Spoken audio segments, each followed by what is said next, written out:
Have you ever had a long-lost friend reach out to connect with you on social media, only to discover they really just wanted to sell you something connected to the multi-level marketing business they were a part of? Or maybe you're one of those folks who has been pulled into an MLM and you're drowning. Or maybe you're worried about a friend who has quit their job to do direct sales and you're concerned that they aren't able to pay their bills. And what in the world does this have to do with Christianity? I can't wait for you to listen to this episode. I'm Amy Fritz, and you're listening to the Untangled Faith Podcast, a podcast for anyone who has found themselves confused or disillusioned in their faith journey. If you want to hold on to your faith while untangling it from all that is not good or true, this is the place for you. Hey guys, Chris Staron, host of the Truth Podcast, joins me today to talk about all things direct sales and multi-level marketing and what in the world this has to do with the church and Christianity. I am so excited to share this conversation with you. And I also want to let you know that I have saved just a little bit of this audio to share with my Patreon community. So don't forget to check that out. You can find that by going to patreon.com/untangledfaith. And you can find a link to that in the show notes. Here's our conversation.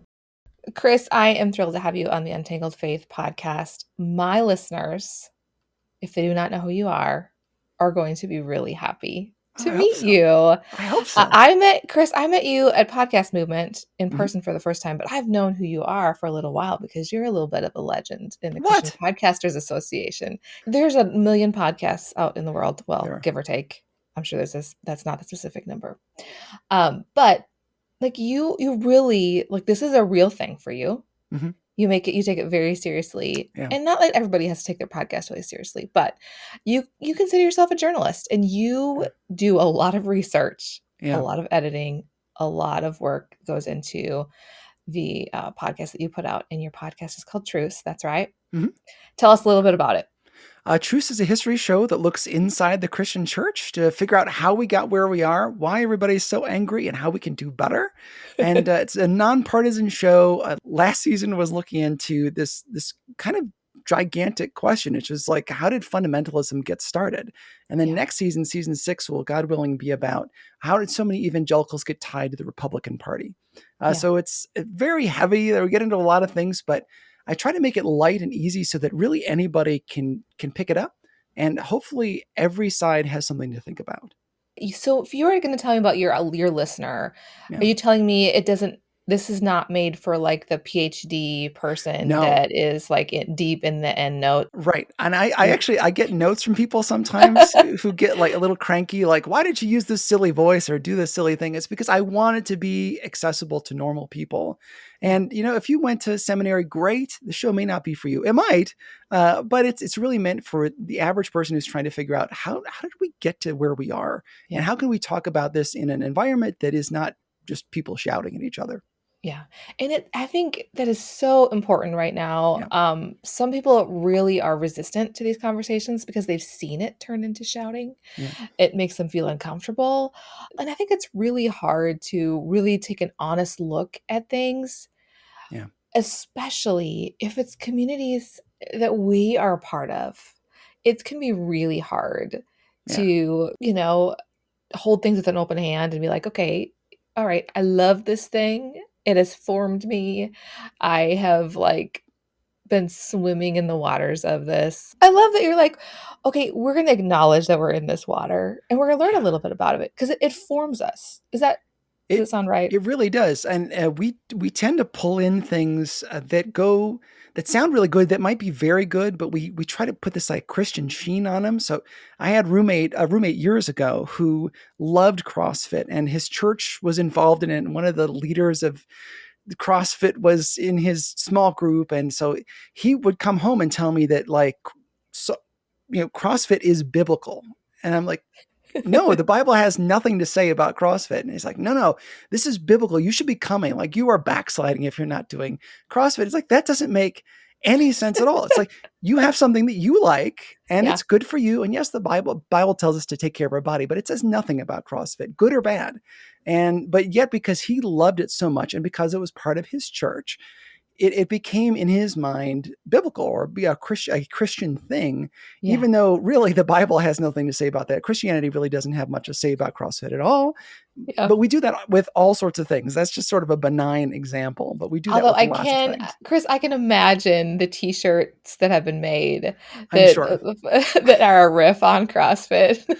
I imagine. Yeah. The reason why I wanted to have you on today is because Mhm. I, first of all, wanted to have you on the podcast Praise God. I'm anyways. so excited. And I was like, oh, Chris says that he likes to talk about, and he has done a season or several episodes about pyramid schemes, multi-level marketing, Mm. and the church. And that Yeah. is super fascinating to me. And so it is an excuse to bring you on the podcast to talk about this. Some of my listeners may have listened to the podcast called The Dream. I don't know Hmm. if you listened to that. I do. Really well done. Just listen to episode after episode after Hmm. episode. It was so fascinating to me. So let's get into like what does this have to do with church? And like what have you Sure. learned as you did your deep dive into this? Yeah. Well, so I guess we can start with what does this have to do with the church? Is a good thing because Yeah. I think about 1 in 5 people in the United States are involved in an MLM, or 1 in 5 families. So somebody that you know is probably involved in a multi-level marketing scheme, Yeah. and that means that it's in our churches, and it involves getting people pulled into a business and trying to use your networking in order to make money. And in churches, we are a very, connected, kind of trusting group of people. And so when somebody comes in and says, I have a business opportunity for you, it's like you already kind of have this relationship and this trust because, oh, we're Yeah. believers. We all believe in Christ. We have similar values.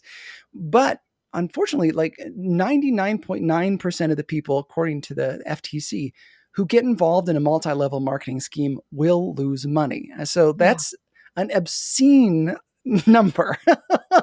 It's so Yeah. close to 100% that it's Yeah. unbelievable. Literally, you'd have better odds if you went to Vegas and just played a color on the roulette wheel. You'd have Yeah. around 50% chance of making some money. When you're starting to say that it's better to gamble, to go to Vegas with your money, Yeah. it's not even a question of whether you should be involved in these things. Mhm. But if that happens and your faith, kind of like the CrossFit thing, if your faith gets tied to this quote unquote business, which is basically going to cost you money, it can really damage your faith and your Yeah. walk Yeah. because you've put this weight into this thing, and it gets tied into a lot of prosperity gospel stuff where if you are doing it right, if you are in favor with God, if you are working hard, if you are praying the right way, then of course you're going to succeed. Yeah. When of course, no, 99.9% of the people will lose money. That's what the Yeah. FTC says. So if Yeah. I am in direct sales or Yeah. multi-level marketing and I'm Hmm. listening to you, Chris, I'm like, you use the word scheme. Yes, You it must is a have an scheme. opinion. Hmm. You have an opinion on this. So you're a Hmm. journalist, but Yeah, you also have an opinion. So talk to me sure. about why your choice to use the word scheme in Yeah. talking about multi-level marketing. Well, listen, it does get sold as a business, right? And the idea Yeah. is that you, Amy, you can go out and start your own business, and Yeah. Yeah. you've got kids. You don't want to be dealing with a job, go to, punch in, punch out. You don't want somebody telling you what to do with your day. You want to be able to set your own rules, right? That's Yeah. what's sold to you, and that is not what you're going to get. You are going to become a job gives you benefits. It gives you a guaranteed wage. It takes money out of your check every time you get paid for taxes and those Yeah. kinds of things. And it has a certain structure to you. That is Yeah. not what you get with a multi-level marketing scheme. They set you up as an independent contractor. So it is your quote unquote business. So none of the liability is on them whatsoever. Yeah. In normal business where you're an employee, they take on risk when they hire you, and there's a whole bunch of paperwork they do. When you are part of an MLM, you are quote unquote starting your own business, and it's just you. It is Yeah. not a business Yeah. because Yeah. you, who are supposed to be this entrepreneur, are not an entrepreneur. You are a product. Yeah. You are what is being sold. It's not makeup or essential oils. you are the customer. You are the schmo who's being taken advantage of because, again, over 99%, I'm going to keep saying it, over 99% Yeah. of people who sign up will lose money. Yeah. And so we can talk about how they make their money off of somebody who is, supposed to be starting a business. But it doesn't matter whether or not you make sales.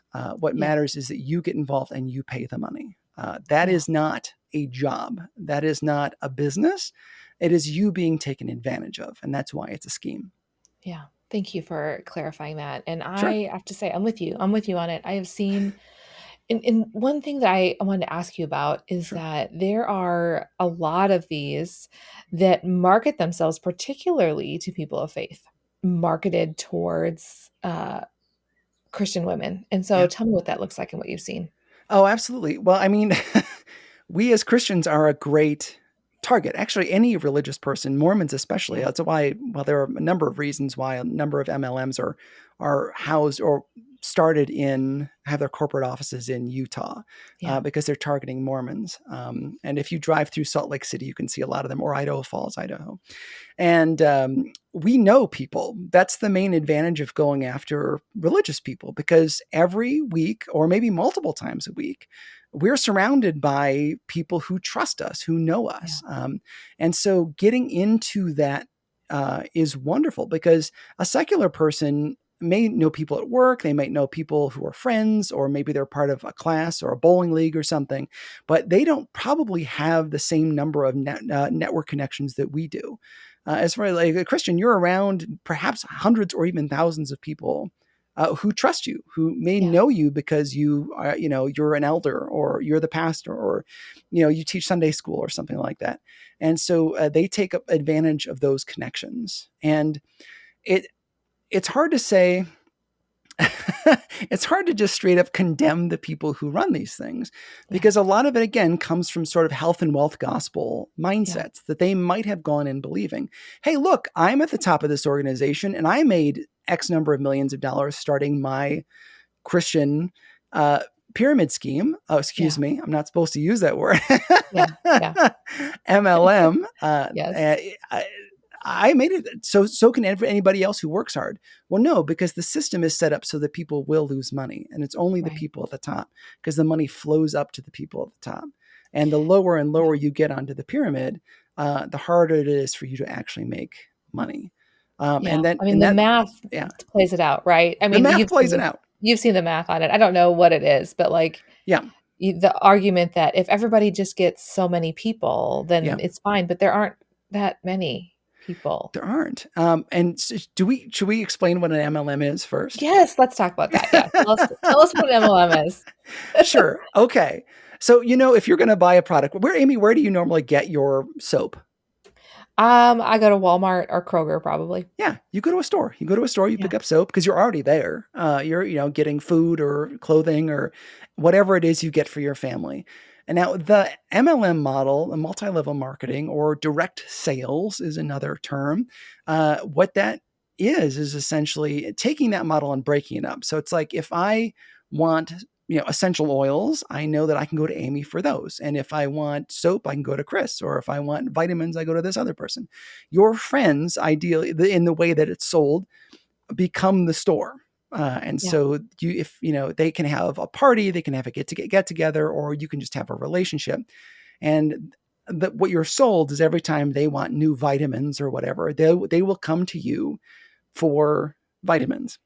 And the trick where it gets a little bit more complicated than that is that really the model set up so not only do you become a salesperson, Amy, selling your vitamins, Yeah. your goal would then be to recruit other people to sell vitamins as well. And then you would make, ideally, in a perfect world, a cut off of every sale that they make. And then the person who recruited you and the person who recruited them and the person who recruited them all the way up to the top. In a fashion shape that looks an awful lot like a triangle or a Yeah. building that might have been built by the Egyptians. I've seen that Office episode. Have you seen that? It's perfect. It's perfect. If And you just buy the little card and I yeah, buy the card and Jim's drawing it yeah, it draws and it. draws a triangle around It's it and exactly that. walks away. Oh, it's exactly that. And really, the difference between a pyramid scheme and a legal MLM is the legal status. Right. Pyramid schemes are illegal, but really, the difference between a pyramid scheme and a multi-level marketing is nominal. Mostly, has it been enforced? Have the existing Yeah. laws been enforced? And the laws, maybe we can get to this later, were actually Yeah. set up by the multi-level marketing teams at Amway. Yeah. So that's what an MLM is. It's set up, you don't only sell things, but you also will sell then to other people who will sell to other people. Yeah.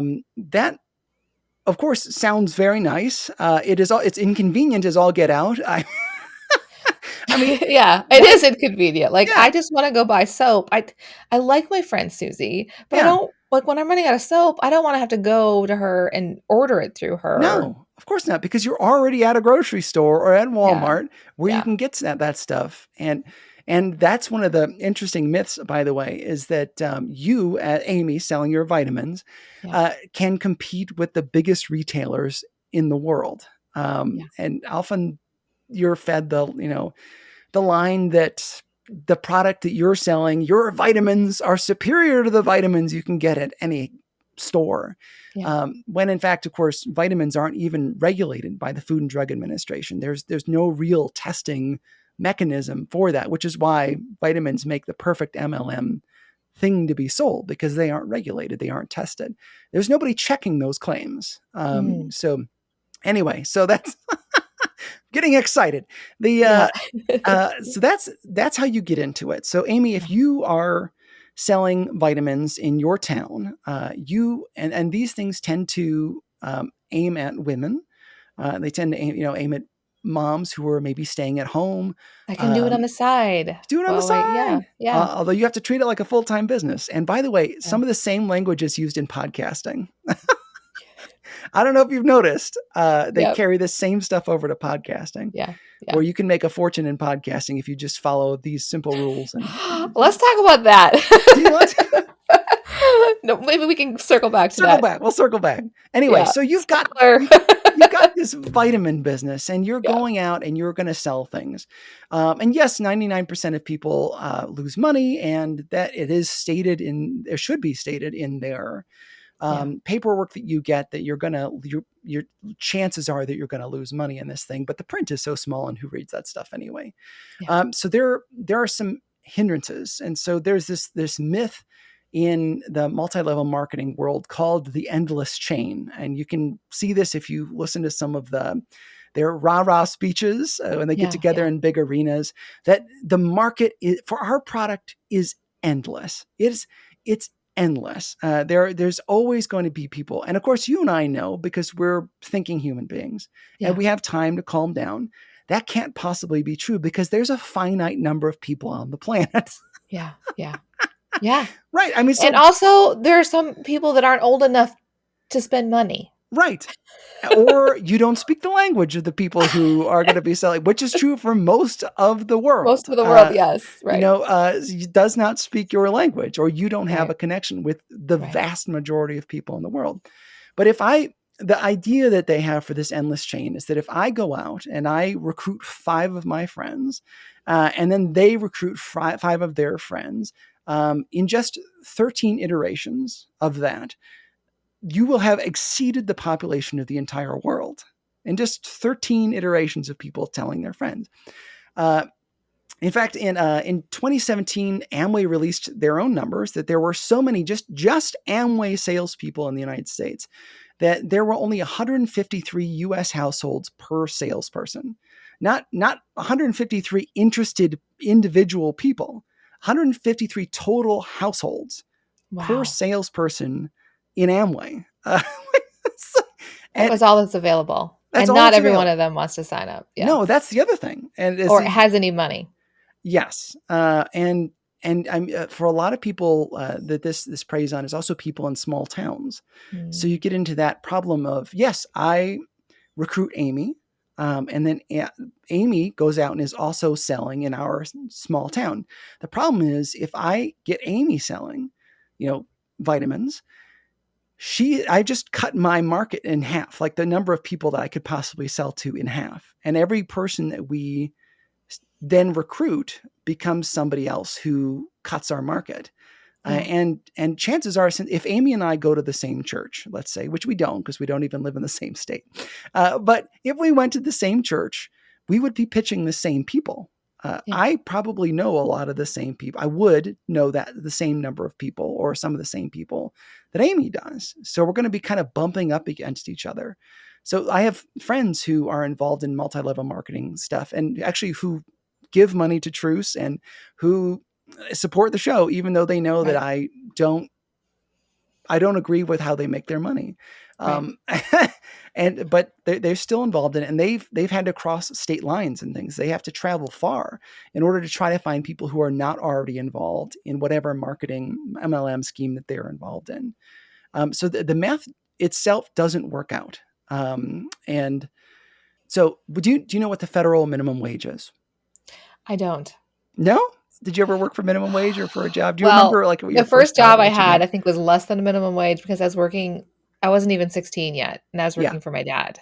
So I Mm-hmm. think it was less than $4 an hour I was making. Oh, yeah, me too. I worked for my parents too. $3.57 an Mm-hmm. hour. Yeah. I think my first job was $5.25. Well, no, my first serving job was like $3 something an hour because I was a server. But then like the first hourly job was like $5.50 or something. But now the federal minimum wage is it's very low. It's $7.25 an hour. So there was this company called Neutralite. And so I kind of looked in and did the math of how would this math work out and how much could I make if I were working for Neutralite. And about if I made $100 of sales, which would, be kind of a lot when you're talking about vitamins, right? I mean, vitamins are generally not that expensive. If I sold $100 worth of vitamins, I would make about $2 off of that sale, just about 2%. And that's not very much. Again, it takes a lot of hours to sell $100 worth of vitamins to make $2. If I sold $100 worth of vitamins in an hour, I still would not have made minimum wage. I wouldn't even have made a third of the minimum wage, which is one of those difficult things. In doing Neutralite, which was the country's first multi-level marketing scheme, in order to achieve the federal minimum wage, I would have to sell $363 of merchandise every single hour just to match the federal minimum wage, which is one of those things. Again, you think, oh, I can make 2% of every sale. But listen, if I just went out and got a job at Taco Bell, I could do a lot better. I'm so glad you mentioned Taco Bell because my son got a job at Taco Bell. I was on a walk with my husband this last week. I'm like, maybe I should get a job at Taco Bell. Yeah. I mean, Target in my town, I live in one of the wealthiest towns in the United States. I'm just a school bus driver when I'm not podcasting, but our Target, I think, is paying $24 an hour. So if you considered that with Neutralite, if I was selling Neutralite, how many the thousands of dollars worth of vitamins I'd have to sell just in order to make the wage of somebody starting at Target. And I think one of the big challenges that's involved with that is trying to understand. Yes, we may have a limited number of people that we know, and yes, they may want to buy, but a lot of these products that you're going to sell, and we'll get to why it's in quotes that air quotes I'm doing products. A lot of the products that I'm quote unquote selling are things that people don't need often. You don't need essential oils. Well, nobody actually needs, despite the name, nobody ever needs essential oils. It's not essential. It's not essential. But you don't need vitamins every week. They come in big bottles. You don't need them every week. You don't need leggings or those kinds of things every day. And so not only is this a problem of like the numbers and how much you have to sell, but also a lot of these products are things nobody in the world would need often. And so you get into a real problem. So Now for a quick break. Not long ago, I made a decision that changed my life and my relationships. I started going to counseling, and I'm so glad I did. If you've been considering getting started with counseling, Faithful Counseling makes it so easy to get started. I know you don't like talking on the phone, so it's good news that you can start the process without even picking up the phone to talk to someone. The Untangled Faith podcast is brought to you by my listeners who support me on Patreon. It is also brought to you by Faithful Counseling. Faithful Counseling is a Christian counseling service with more than 3,000 licensed therapists across all 50 states, with access by video or phone sessions or chat or text. There are therapists with expertise in trauma, depression, family conflicts, and more. You can ask for a new counselor at any time, and financial aid is available for those who qualify. Untangled Faith podcast listeners get 10% off their first month from our sponsor, Faithful Counseling. Go to faithfulcounseling.com/untangled. Fill out a questionnaire and you'll be matched with a counselor. That's faithfulcounseling.com/untangled. Now back to the show. The question then becomes, how does a multi-level marketing company make their money? And again, you as the salesperson are what they're getting their money from. If I were to sign up for a multi-level marketing scheme, I would have to pay a certain amount of money. And I was just listening to a podcast. They mentioned $500 was what this lady paid just for the privilege of signing up for this company. So right off the bat, the MLM gets $500. But there are also other fees involved. If you want a website, if you want to have business cards that have their logo on it, if you want to be, in a part of a networking community with them, if you want special coaching, by the way, another podcasting thing that gets sold to us. If you want special coaching, if you want, to go away to the retreats, the big rah-rah sessions and really meet with your coach, that all costs money. And this is before we've even started selling a product. Yeah. But if you have products, if this company even has a product, because it's not necessary that they do, it could be that they're selling you coaching or trainings of some kind, positive thinking, those kinds of deals. That could be what they're selling. If there were, say, vitamins, they would want to say, or even makeup is even a kind of a better example. If it's makeup, then you yourself need to purchase the products so you're experienced with them, and your friends see them around your house. And then you have to have some products on hand so that if your friend wants to try them, you can give them samples. And you also have to buy products so that if your friends want to have products right now, you can sell them to them. So there are these multiple stages of products that the company sells to you. This is not, one of the things that they wait until you've sold it. Like, they sell it to you. And then you have to store it. You have to pay for it, all before you even set up a kind of customer base. Plus, if you host a party, there are going to be, food items you're going to have. You might have some beverages on hand in order to give them. You have to, pay for a babysitter if you have kids. All these expenses don't often get counted into it. So for Amway, which is the United States top multi-level marketing company, top distributors at Amway charge that only about 5%. Top distributors at Amway said that only about 5% of the products that came through them were ever retailed.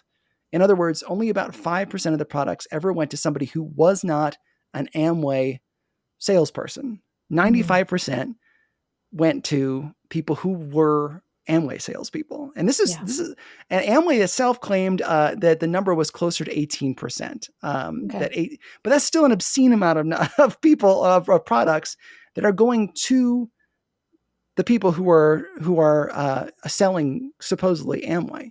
Only 18%, according to Amway, are going to people outside of the scheme themselves, which is very, very telling. The products are being bought by people who think that they have started their independent business. And that is how 99% of people, over 99% of people, lose money. Yeah, and there are some laws, there's some regulations, I would say, involved in disclosures Right. from companies.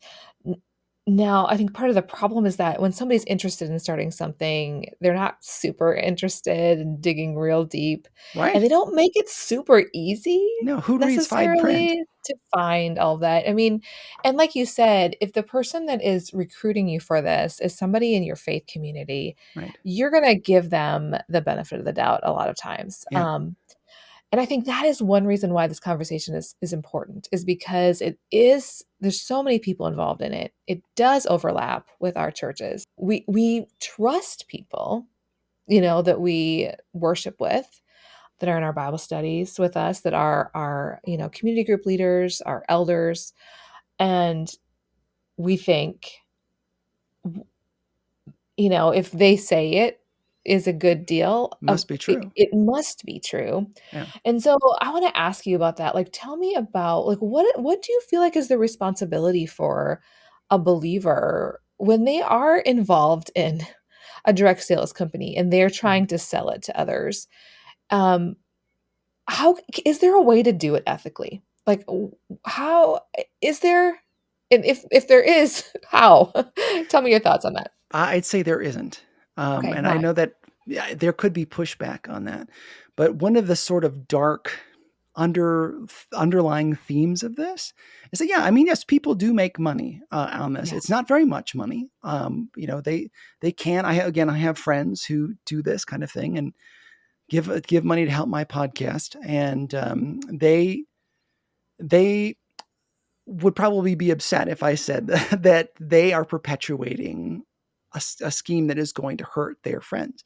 But it's Yeah. true. I mean, like that, one of the insidious things is not only am I, if I'm selling vitamins or whatever, going to lose money on my own accord, I am also then making other people sign up for this scheme. And again, over Yeah. 99% of people are going to lose money. And if you read the fine print on a lot of these MLMs, it'll tell you how much money you can probably expect to lose. And Mhm. you are perpetuating and maybe not out of some kind of coldness of heart, Yeah. maybe you're doing this because you honestly want to provide for your family. And Yeah. somebody you trust has told you that this is a great way to make money. Look at me. I've got this fancy car and I got it because I sold this product. They tell you these things, but you are perpetuating a lie. Yeah. When you could just be encouraging somebody. If you want to really help people, help them get that job at Target. They're Yeah. going to do way better if they work But at Target or Chris, Taco what Bell. if they say, "But Chris, they're gonna sign up under me, and I'm gonna help them be successful. In what I am way? If they're invested in losing them." money, how are you helping them be Yeah. successful? And And fortunately, I feel like the helping be successful sometimes ends up looking like trying to talk somebody out of dropping out. right. Yeah. Well, and I think this is one of the things that's also interesting. We as Christians are put in this unique position where a lot of when people are poor or they're struggling with something, a lot of that ends up on our laps because we're churches. Between 2 and 3 people come into my local church here that my brother works at every day and are looking for some kind of financial help. And so we as Christians have been taught over years that, what you need is this curriculum that can help you get in line with your finances. And some of that stuff's really good, right? It does help people get I have in some line with their opinions finances. I have some opinions about some of that financial Yeah, curriculum. good for you. I mean, some of it's bad, some of it's not good, but we are kind of left. We are the last resort for a lot of Yeah, people yeah, as Christians. I was having dinner with some friends years ago, neither of whom believed in God. And they were like, we were in Los Angeles, like, there's so many homeless people in Los Angeles. Why won't the churches do something about this? And I was like, you don't even believe in God. But we know, people know that it is, yeah, and truly, it is our responsibility to help take care of poor yeah, people. But because we've been trained that, in that we should take care of people, and the way that you get out of poverty is bootstrap stuff, yeah. hard work, which we'll get into Work in hard enough, you next can do it. season. Anybody can do this if you just work hard enough. I A think that lot, is one of the hardest and yeah, most insidious messages. it is, and we'll get into next season of the Truce podcast how we got it. We don't think we are ascribing to the prosperity gospel, but it's very prosperity gospel-y to ignore the nuance Right. of the different situations that people are in, like health situations, Hmm. physical situations, mental health situations, like what is your support structure? Like, do you have family that is available to help you or not? Do Right. you live in a big town? Do you live in a small town? Like, and I think that's one of the reasons why it doesn't work to say anybody can succeed at Right. this direct sales thing. And I would also argue it's one of the biggest issues with the financial curriculums that our churches promote. Yeah. That if you do the steps, you will, if you just do it right, Chris, Right. you'll end up If you just work hard enough. living like no one else, right? Right.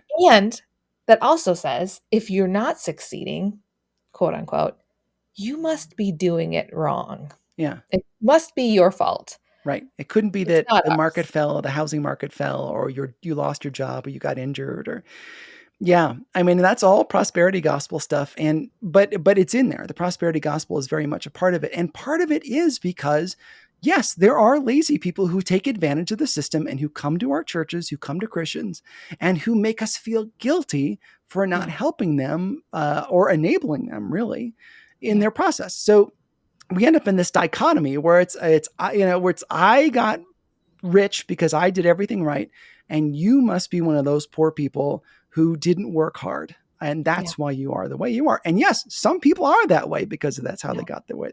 But it's also there are a lot of other forces, and so that stuff gets tied into multi-level marketing, where it's like, well, I mean, somebody at the top got this, Mercedes because they worked really hard as a multi-level marketing thing. Well, actually, the problem is the math doesn't work out, and you can't work up hard and high enough so Yeah. that you are, make a lot of money, because most of the money that you make goes to the people to the top, and Yeah. you might be lucky to make 2% of every sale you make, which is nonsense. That is not Yeah.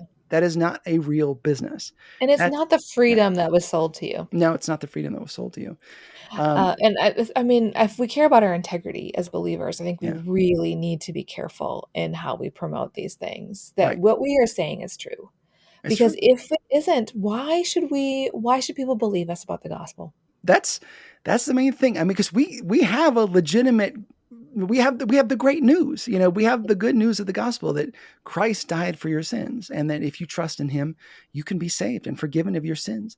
That is Yeah. a wonderful thing. But if we tie that to CrossFit or a multi-level marketing No. scheme, or our financial get rich quick booklet that we want to sell, we can do serious damage. Yeah. By the way, same with politics. Yeah. Yeah. When we If we tie on those extra things Yeah. and say, this is also the God's way.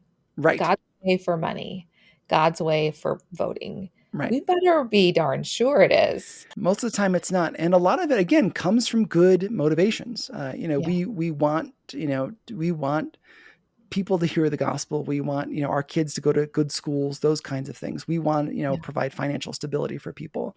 But if we go about it the wrong way, it doesn't matter. We have hurt the witness.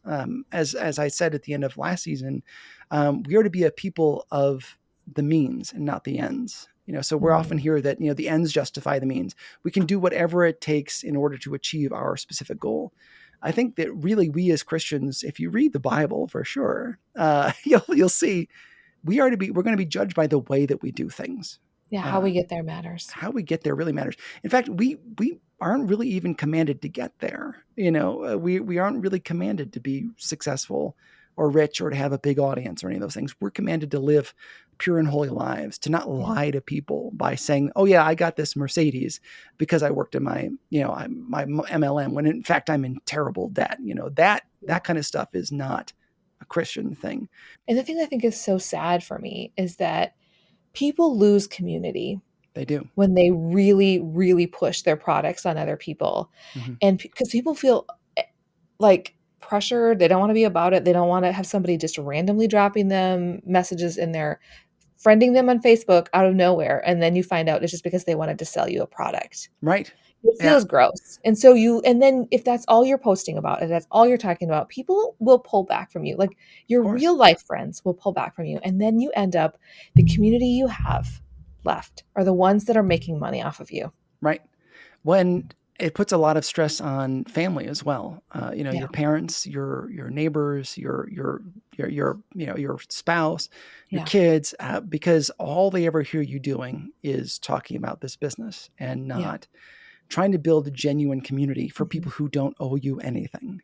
And yeah, it just makes me like I feel like people are so exploited and then they Oh yeah, feel ashamed to say when it doesn't work. right. And I want to say it's not your fault that somebody fooled you. They may No, not have even realized that they were fooling you. sure they've And been the fed the only prosperity friends they gospel. have left Yeah, are the people that are invested in them staying in that system yeah, because they make money off of them. It just feels so gross and so wrong and it is. so sad. It is, and I mean, I think that that's one of those things that if anybody's listening to this and is involved in a multi-level marketing scheme and is I would encourage you, yeah, do the math, figure out how much you're making, figure out what the burden is you're putting on your family and your friends, but also understand that you may have been tricked coming into Yeah. this, and Yeah. a lot of people are. Like I said, I think it's like 1 in 5 people in the United States are involved just in Amway. This is everywhere, and this is happening to a lot of people, and it's okay to admit where you are, and yes. You can come to the church and ask for help. That's why we have, funds to help people.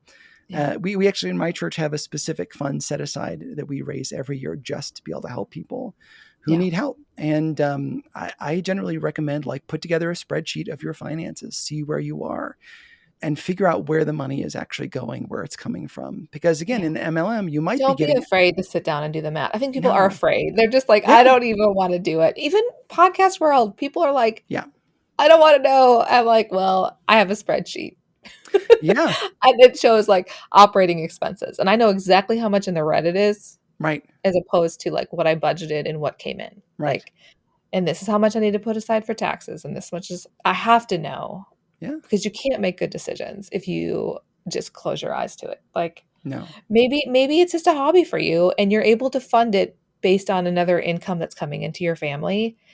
Well, be honest about that then. mm-hmm. That's fine. If you love it and you're just like to pay for the opportunity to do it, great. But Just don't get anybody else involved. I mean, let's be honest. Like I pay to podcast most times. Yeah, I understand. I mean, I pay to do this. I would I would be doing better even with my show. I've got 98 patrons for my show, which means 98 people give money every month for my show, Yeah.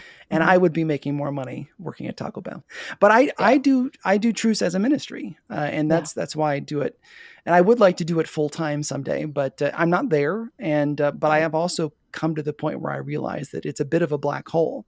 Well, have Yeah. you considered telling people if they like support you, then they could sell something and then they could become you'd rich beyond you'd their be amazed. wildest dreams? You'd be amazed at what people pitch to me. You would be utterly amazed. But the main thing I think again, if you're involved in something like this, Yeah. is to be honest with yourself. You can grieve. Grieving is a part of being a human being, but it's also going to take a good look in the mirror and say, what do I need to do so I'm no longer hurting my family and I'm no longer hurting anybody else? And accept where you are and understand that you can move forward, and Yeah. that God is a forgiving God. If you've gotten people involved in something they shouldn't be involved in, God can forgive you for those things. Yeah. That's the real power of the gospel. Yeah. Not that it'll make you healthy and wealthy, but that there's forgiveness and Yeah. there's a new beginning every day. So, yeah, don't let the shame get you. And I think that's where we are, kind of politically in the world. That's where we are financially. Shame is what drives people Yeah. and keeps us from doing what we really need to do. And Yeah. be okay with a little grief and a little shame. It's not the end of the world. Yeah. We all make bad financial decisions. We just don't tell everybody about them. That's right. That's a good episode. That's a good season. The bad financial decisions I made. Actually, I would listen to that. You should, yeah, you should do that. How I'd read a book and in the chapter it was talking about Mhm. the American dream, the sort of the death of the American dream or the lie Yeah, of the American dream. And it said, I would love to do it to call in radio show where people called in and said I did all the right things and it didn't work. right. You could. Wouldn't that be fascinating? It would be fascinating. I would listen to it Yeah. because again, we don't hear from the people who failed Yeah. or who the system didn't work for. And again, Yeah. it's most of the people. It's most of Yeah. us have made As bad we decisions. wrap this up, Chris, Yeah. what words do you have to say for somebody that is concerned about a friend that's involved in this and they're Yeah. wondering if they're okay and if they actually really are like drowning and they can't ask for help because they're Yeah. so the sunk cost and all the things? I would say, first of all, pray. Pray Mhm. that God would give you leadership because everybody's going to be different, everybody to deal with. Second, don't give them any money for their business. Some people have to hit rock bottom. And this is something that I interviewed Robert Fitzpatrick from pyramidschemealert.org. And he recommended, like, you can't be an enabler because they will drag you down like a drowning person grabbing onto you who's flailing and drag you under. I would also offer, like, again, it's powerful to be able to talk about your own finances with another adult because it's a taboo thing in the United States that we don't talk about how much money we make or our own financial struggles or the bad decisions we made, the investments. I think it's good to open up those doors and talk about how much money are you making after expenses, and be open about your own finances because you can't expect somebody to open up about theirs if you don't open up about yours and those struggles. So be honest about that stuff. And then I would offer to help them make a budget. I think this is one of the things my brother does all the time at the church. He helps people make budgets. And because they come in with all these needs financially and they have no idea where their money is going. And if you can see it, Excel is a wonderful program, or even, Google Docs has Well, free guys, come on. Yeah. spreadsheets. You can make a budget really fast. And it's just good to be able to see the cold hard numbers. And if you can help somebody do that, I think that's a really nice way to do it. And if you express, hey, as a friend, I want you to know I'm going to love you no matter what through this kind of thing. I think that's wonderful. So yeah, just keep on praying, keep on loving people, and speak truth where truth needs to be spoken. Well, thank you. I appreciate you joining me on the show today, It's been an sharing honor. about, I love the deep dive that you've done on this and the passion you have for this to share, to bring all the stuff. I can benefit from all the research you did. So where can we find you? How can we learn more about all the things that you are diving deep into? Sure. Thank you very much again for having me on the show. You can hear the Truce podcast anywhere you get podcasts. And again, that's TRUCE, Truce. And you can also find it at trucepodcast.com. And if you do want to become a financial supporter, you can learn about it there, but no pressure. And no guarantee of financial success. No, I can pretty much say there will be nothing back for you. But your gratitude. Yeah, except my gratitude. And which, by the way, that's a funny thing that we have to talk about this off the air, but talk to me about that another time. We'll do that. Well, thank you so much for joining us. Thank you. And I think maybe we can do this again sometime. That'd be a lot of fun. All right. Well, thanks, Chris. God bless you. I loved this conversation with Chris, and I know it's a tricky one for many of us because so many people are connected in one way or another with direct sales. And we understand that some folks have made a living doing this, but we also know it's important to our integrity and to those who promote direct sales to be honest about the odds of making money, and that it's no shame on you if you're one of the 99% of folks who end up unable to make a profit. If you're on Patreon, don't forget to check out the bonus audio from this conversation with Chris. We keep talking about the prosperity gospel and how some of that even seeps into our work as podcasters. If you haven't already joined us on Patreon, you can go to patreon.com/untangledfaith to sign up as a supporter of the podcast. I've also put together some conversation starters that I'm sharing with all levels of supporters. If you're on social media, I would love to keep this conversation going over on Twitter, or you can chat with us over on Instagram or through the Facebook page. I'm Untangled Faith on Facebook, and I'm Faith Untangled on Twitter. The Untangled Faith podcast is hosted by me, Amy Fritz. This podcast is made possible by the support of my Patreon community. You've made it possible for me to outsource some of this editing to my friend and audio genius, Josh. A special thanks to producers Michelle Pionic, Phil and Susan Perdue, Pam Forsyth, and Shelley Taylor. Thanks so much for listening. I'll see you next week.